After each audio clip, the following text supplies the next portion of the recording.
कक्षा 9 भौतिकी।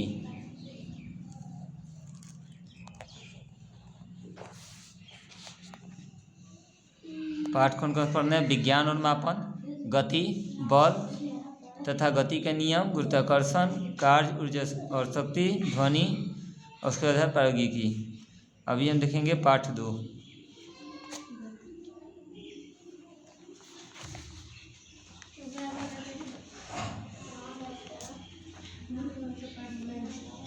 आइए देखते हैं। पाठ का नाम है गति। तो देखते हैं कि विराम और गति, यानी कोई वस्तु में दो ही चीज़ होती है, या तो विराम और नहीं तो विराम और नहीं तो गति। विराम मतलब स्थिर रहता है और गति में वो चलते रहता है। हम अपने आसपास की वस्तुओं को विराम में या गति में देखते हैं।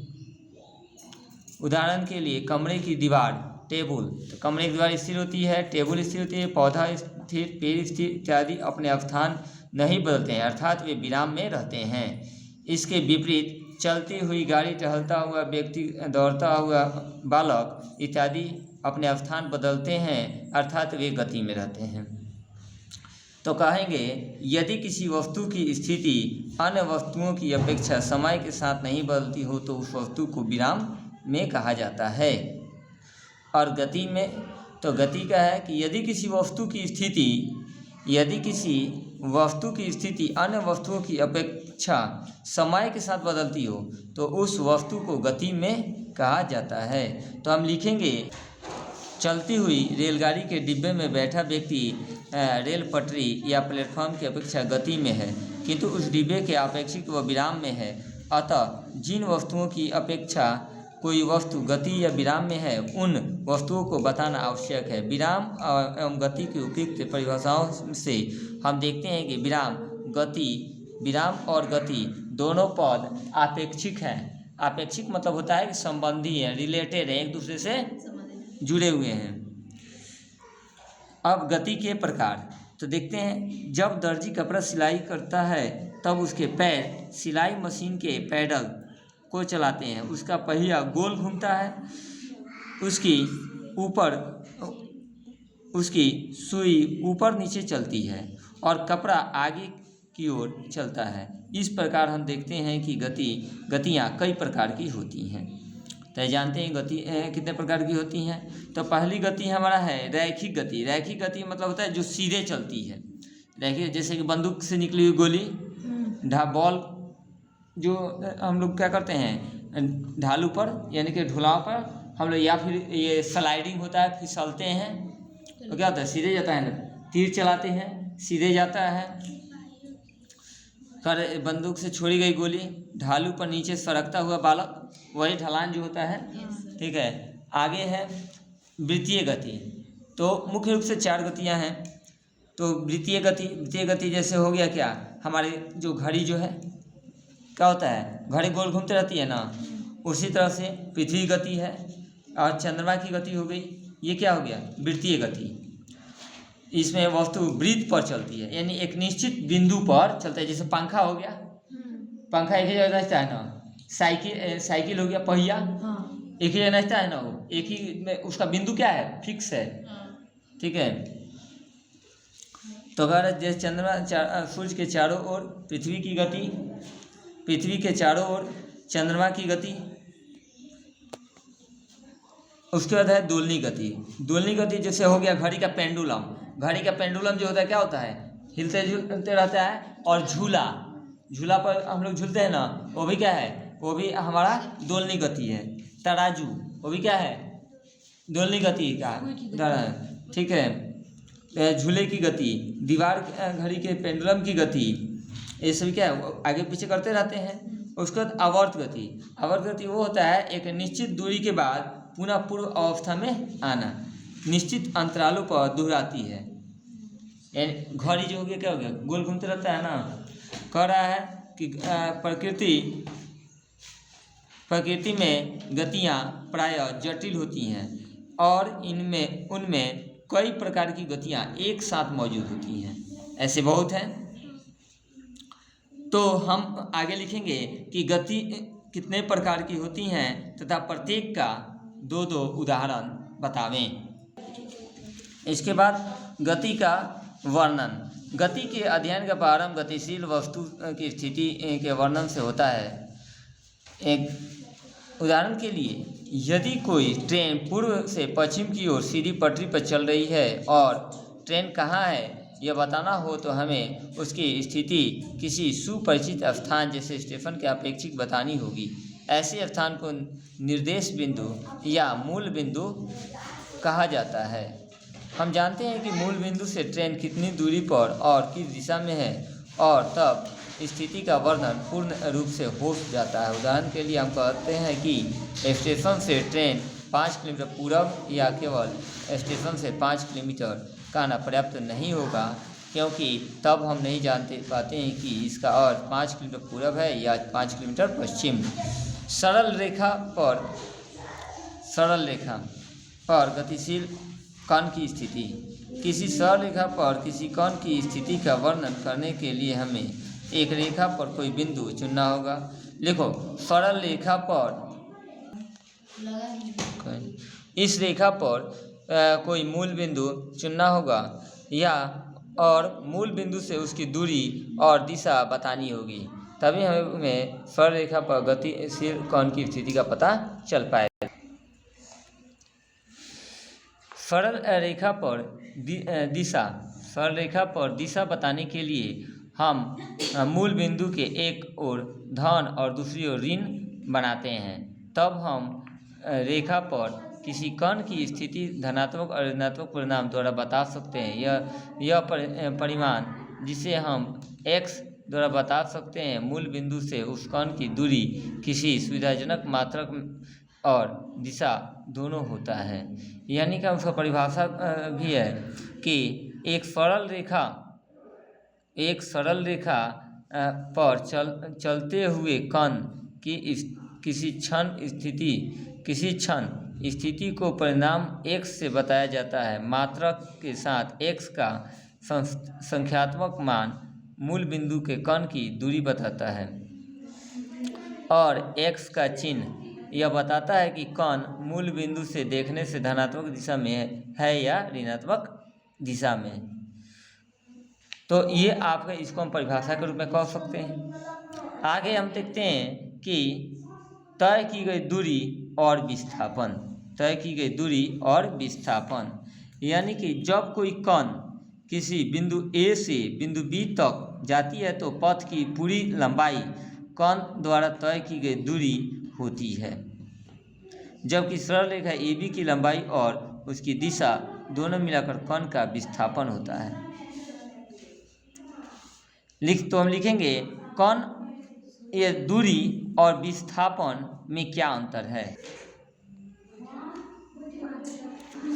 तो देखते हैं, देखिए यहाँ पे उसके बाद तय की गई, देखिए यहाँ पे दिया है अंतर दोनों में हो सकता है। तय की गई दूरी का केवल परिमाण होता है, जबकि विस्थापन के में परिमाण और दिशा दोनों होते हैं।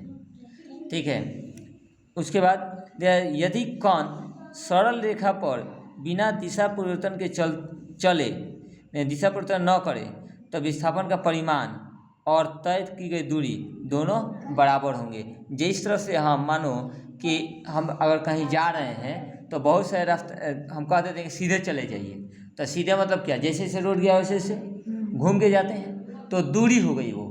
लेकिन अब कहते हैं कि सीधे जाना है तो सामने पेड़ हो कुछ भी हो उसके ऊपर से चढ़ के एकदम सीधे जाएगा, थोड़ा सा भी दाएं बाएं हिले डुलेगा नहीं, तो वो हो जाएगा क्या, उसका विस्थापन।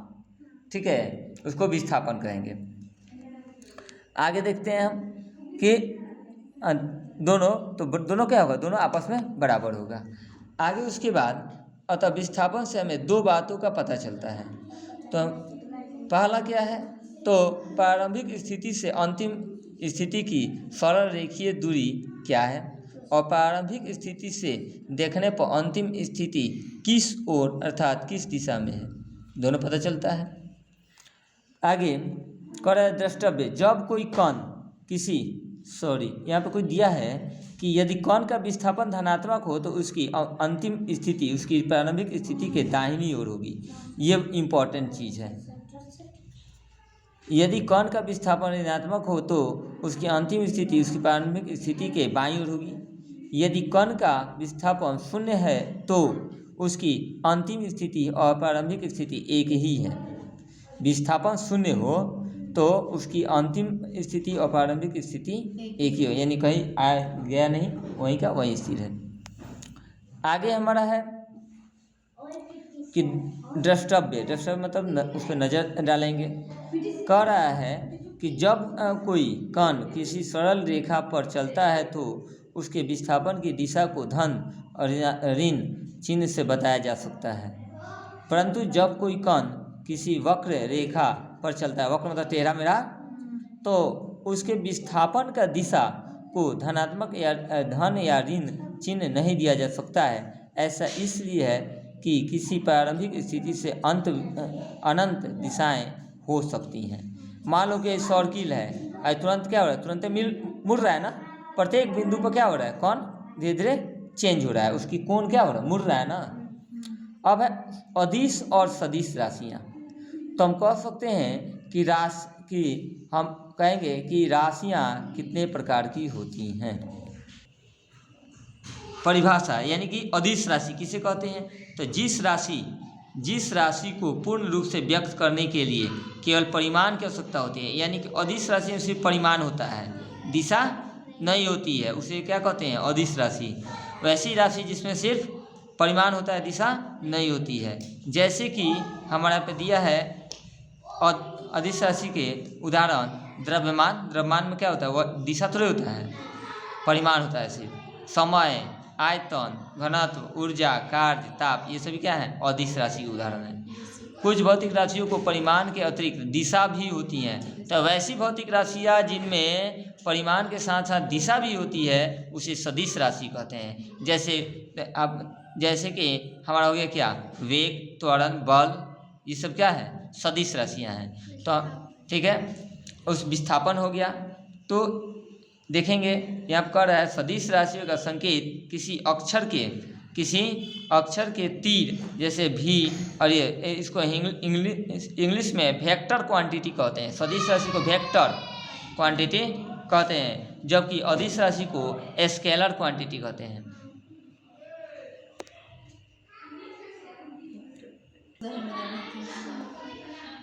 किसी कण का किसी समय अंतराल में विस्थापन पथ से स्वतंत्र होता है और वह केवल कण की प्रारंभिक और अंतिम स्थितियों पर निर्भर करता है, अतः विस्थापन एक सदिश राशि है। विस्थापन क्या है, सदिश राशि है। इसका परिमाण प्रारंभिक स्थिति से अंतिम स्थिति तक सरल रेखीय होता है, यानी सीधे होता है, जिसकी दिशा प्रारंभिक स्थिति से अंतिम स्थिति की दिशा है। सदिश के उदाहरण विस्थापन के अतिरिक्त अनेक भौतिक राशियाँ हैं, जैसे वेग, त्वरण, बल इत्यादि, जिनकी जानकारी हम इसके अतिरिक्त अगले अध्याय में भी प्राप्त करेंगे। पर सदिशों का ज्यामितीय, तो इसको लिखना जरूरी है, ये जो है इम्पोर्टेंट सब चीज़ है। पर सदिश राशियों का ज्यामितीय निरूपण, जिस भौतिक राशि को एक दिष्ट रेखाखंड अर्थात एक तीर से निरूपित किया जाता है उसको क्या कहा जाता है, सदिश राशि। यानी किसी सदिश राशि को निरूपित करने के लिए खींचे गए तीर को सदिश कहा जाता है। सदिश की लंबाई उस सदिश राशि का परिमाण बताती है और सदिश का दिशा से उस सदिश की राशि का दिशा का बोध होता है। जैसे चित्र में दिया है 2.4 में कि सदिश राशि में सदिश राशि के निरूपण को दर्शाया गया है। कागज पर ऊपर की ओर उत्तर दिशा और दाहिनी ओर पूर्व दिशा माना जाता है। जिस तरह से है ना, ऐसे चिन्ह कीजिए। इसको कहेंगे क्या, इसको कहेंगे पूरब, इसको कहते हैं पश्चिम, इसको कहते हैं उत्तर और इसको कहते हैं दक्षिण। ठीक है, इस कागज पर दर्शाया जाता है लिख के। कर सदिश राशि के परिमाण के निरूपण के लिए सदिश की लंबाई तय की जाती है। इसके लिए एक स्केल तय किया जाता है। उदाहरण के लिए 1 मीटर विस्थापन को 1 सेंटीमीटर लंबे तीर से निरूपित करते हैं, तो 5 मीटर विस्थापन का निरूपण 5 सेंटीमीटर लंबे तीर से होगा। और यहाँ पर देखेंगे औसत चाल, किसी गतिशील वस्तु की चाल वह राशि है जो यह बताता है कि वस्तु कितनी तेज गति से गति कर रही है। यह परिभाषा उसका हो जाएगा कि किसी वस्तु द्वारा किसी समय अंतराल में तय की गई दूरी और उस समय अंतराल के अनुपात को उस वस्तु की औसत चाल कहते हैं। औसत चाल का फॉर्मूला क्या होता है? तो इसका होता है तय की गई कुल दूरी अब बता दूरी तय करने में लगा कुल समय। तो हम आगे लिखेंगे। तो आज हम यहीं तक रहने देते हैं, अगले वीडियो में फिर पढ़ेंगे हम लोग। Thank you. जय हिंद, जय भारत।